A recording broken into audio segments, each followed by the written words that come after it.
Hello, and welcome to Caretaker's Corner, where we discuss everything that has to do with caring for your elderly or disabled parents, your disabled spouses, possibly elderly and disabled spouses, and your adult disabled children.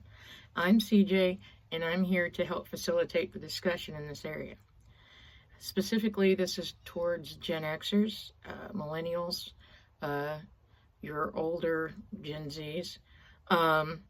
And today we're continuing the episode of questions you should ask yourself about should I be a caretaker or can I be a caretaker? And the first question for today is, can I put together a support structure? And that's friends, family, paid professionals to help you out. Not only with your caregiving responsibilities, but also with what you need for yourself. Because as a caregiver, you need professional help also. You need somebody that you can talk to concerning you get stressed out, you have a lot of mental and physical stress on you, and you need to be able to have somebody, preferably a professional, definitely another caregiver, to be able to talk to about this stuff. A non-caregiver, I don't think they really understand the extent to what you have to go through. Being a caregiver is really difficult, especially when you have multiple people you take care of, and you have a full-time job, and you have to do the grocery shopping, and you have to get everybody to the doctor, and you have to take care of making sure the medicines are taken care of. You got to make sure the laundry's done, the house is clean, the yards are taken care of. The groceries are purchased. I mean, there is so much to being a caretaker that for just one person taking care of one individual, it can be overwhelming. But if you add multiple individuals in there at multiple locations, it can be really hard. And as I've said several times, I know that I could not have gotten through the last several years if it wasn't for my best friends, Robin and Declan. They helped me out so much, I cannot even tell you. I think I would have probably lost my gosh darn mind. Definitely worked myself to exhaustion, because when I first started where I currently work, I was doing 12 hours a day, 7 days a week. And then I only had Barbara at the time. Actually, we had Barbara and Barbara's dad, but he was in a nursing facility. And I was still going crazy. And then when he got really bad, I would go home after work, pick them up, we'd go to the hospital, we'd be at the hospital all day. Robin and Melissa would pick Barb and her little sister up, and I'd go to work. And we did that for months. And like I said, once I got Dad, it got to the point where, okay, so Dad was at my one house, which is 25 miles from work, and it's 25 miles from the house I live in. And so I was doing a 75-mile circle 3 days a week. And then I had the cameras where I could watch him. And then if he called, I'd be over there in a heartbeat. And then Robin and Melissa, they were taking care of Barbara majority. But if Dad needed something, they were going over there to help me out with that also. So the question is, do you have that kind of support structure? Do you have friends or family that can sit with your family member while you're at work? Now, I recently found out, and as soon as I get the resources and everything for it, I will post it and let everybody know. There is some resources locally. I don't know if it's to the state or whatnot, where you can get respite for up to 40 hours a week through some of the insurance plans. And as soon as I find out, I will post that, because I know a lot of people. I mean, that's a full-time job, people. That is somebody who can take care of your family member while you're out working, and it doesn't cost you anything. So I'm waiting on the resources for that, the exact program and everything. And as soon as I get it, I will post it, because I know that is a game changer for people. even this community that we're working on growing on this channel is a way that we can talk to each other in the comment section. We can talk to each other on the Facebook page, the Instagram page, Twitter, Twitter/X, LinkedIn. We've got, I post these videos to all those threads, in which we can talk about these issues. Vent, get it out there. If you need help on a specific situation that you may not understand, I guarantee somebody in this group has had that situation. If not me, then somebody. I mean, I've taken care of people from, my brother was 1 year younger than me, so he was in his early 20s when he needed the help because he was in a wheelchair, to my dad was 75. My father-in-law was 72, I think, when he passed away. My mother-in-law was in her 60s when she passed away. So, I mean, I've been all over the gambit here. My grandmother was 80 some odd, 85, I think, when we were helping with her. I mean, so I've been all over the gambit on it, and I don't know everything. There are still things that happen every day that I'm just like blown away about. And here recently, due to obvious reasons, I've been a little bit more stressed over stuff that normally I wouldn't be stressed over. And my stomach's been all, I'd like to say all aflutter, because of just not handling things as well as I normally do, basically due to the stress after my dad passed away. And luckily though, at work, I've got a great group of people I can talk to. At home, they're very supportive. Barbara does her best to be as supportive as she can. She's very good with emotional support. And then Robin and Melissa are always great when it comes to helping out with stuff like that. But you need to find that support structure, and you need to, if you can't, like I said, there are all sorts of resources online for finding someone to talk to. I know there's like several different, I'll look up the websites and I'll post them in the comments later. Different programs where you can contact them for mental health purposes, counseling. I know counseling is something that is really part of the support structure for a caregiver, and it's one that most caregivers overlook, and we really shouldn't. I can never stress enough. I could do nothing but videos about how important it is for caregivers to have support structures for mental and emotional issues, because there are so many. We're not even talking end-of-life stuff like what I just currently was dealing with, but just the amount of stress and pain. I mean, you really, really need to know all that.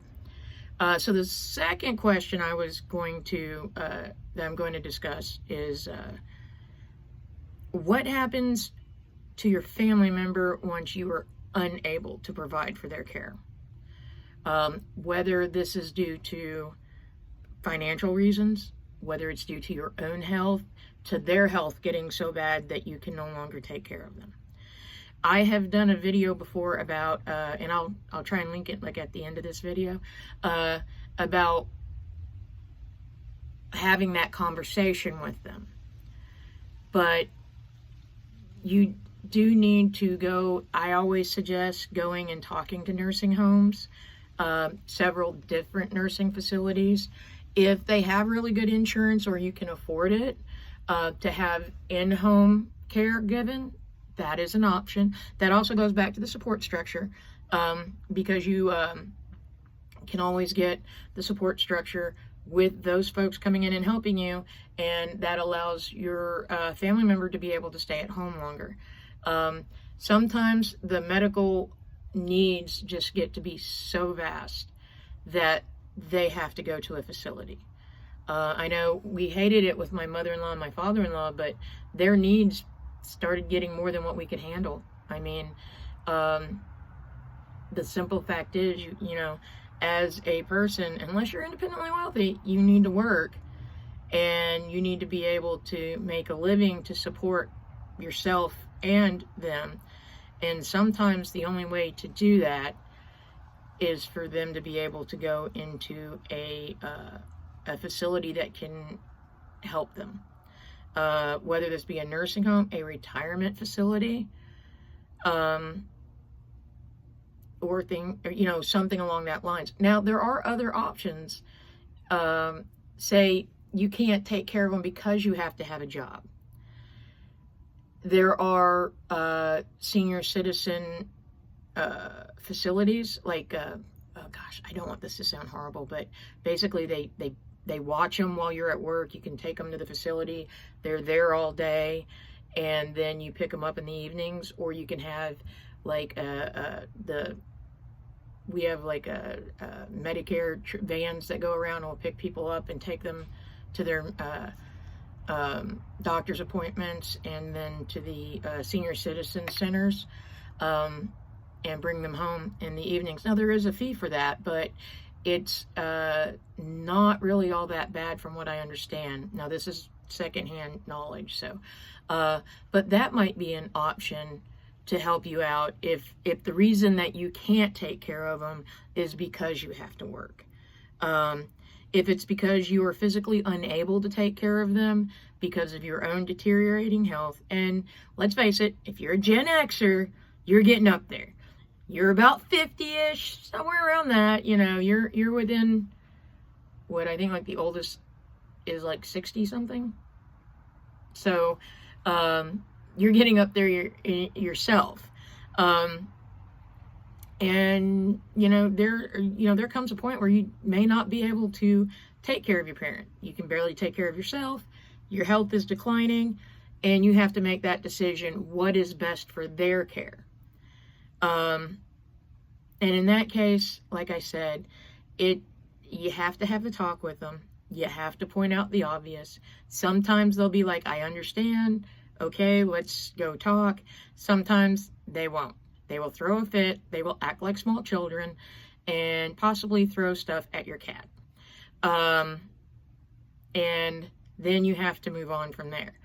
But I'll do an upcoming video. I have a plan to do a video on how you go about getting a loved one put in a nursing facility or placed in a nursing facility.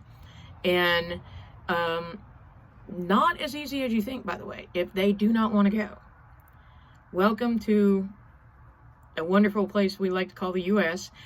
They have the right not to go in a nursing facility, and they also have a right not to take their medicine, not to eat, not to bathe. You cannot make them do any of these things. And this is one of those things that you're like, it puts you in that level of, I can no longer take care of them because they're not being cooperative. And that's another point where it's like, you have to take that next step, and you have to see, you have to check with the nursing homes, check with the laws in your area, because that has a lot to do with what you can do.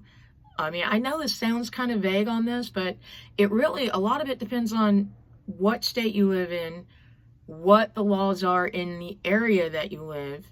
Like, I know in my state, you cannot force them to do anything. My mother-in-law one morning, she was dead serious. She was going to get me for old people abuse because I didn't have coffee ready for her when she got up. And I was like, pretty sure that is not old people abuse. But that is what she was going to try and get me on. And in the end, when we had to put her in, have her placed in a nursing facility, we actually had to have her put in a hospital for 3 days. And then the doctor said she had to go to a nursing facility for rehabilitation. And that is how we had to circumvent everything to get her in a nursing facility.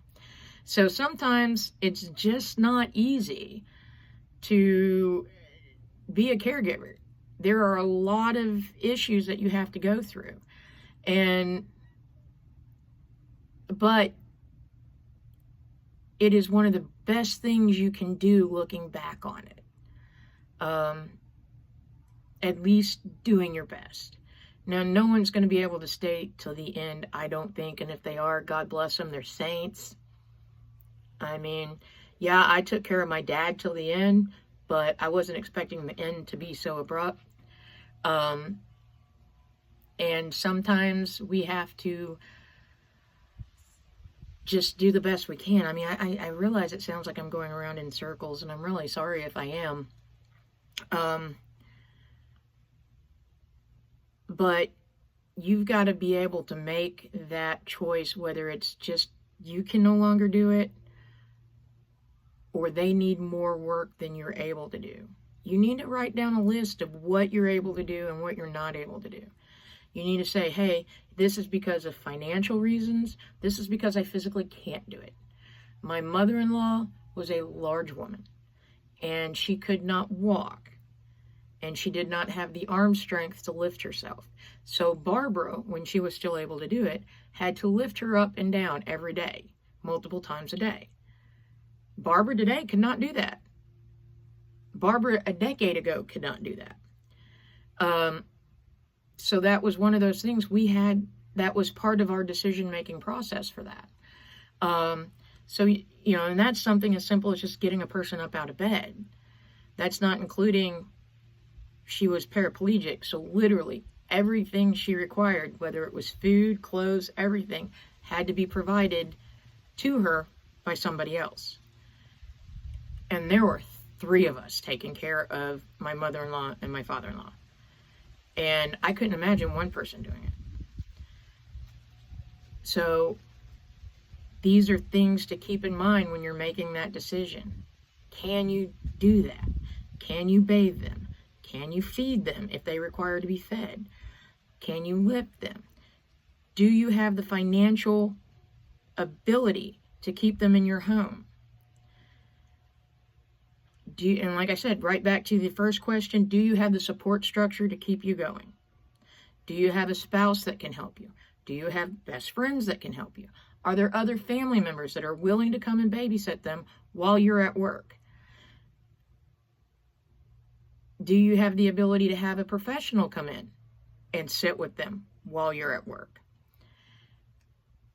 I can't keep repeating enough about how hard this is to make these decisions. And that goes back to getting the professional help from a counselor to help you work through these decisions so that you can make the best decision for yourself. Because I'm telling you, you do not want to put your own happiness on the back burner. And I'm not even talking happiness. I'm just talking your own life. Because when you're taking care of them, then you're not going on vacation. You're not taking care of yourself. You're not providing for your own basic needs, and you need to take care of yourself and provide you for those needs. These are very difficult decisions to make, and these are very difficult questions to think about, but they're very important. The next biggest question that I'm going to have on my next video is what I think is one of the biggest questions that you have to ask yourself before you become a caretaker.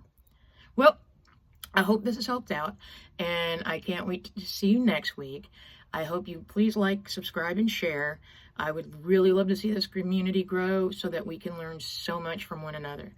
I know I learn new stuff every day from you all, and I'm hoping I'm able to help you guys through some issues also. Have a great day.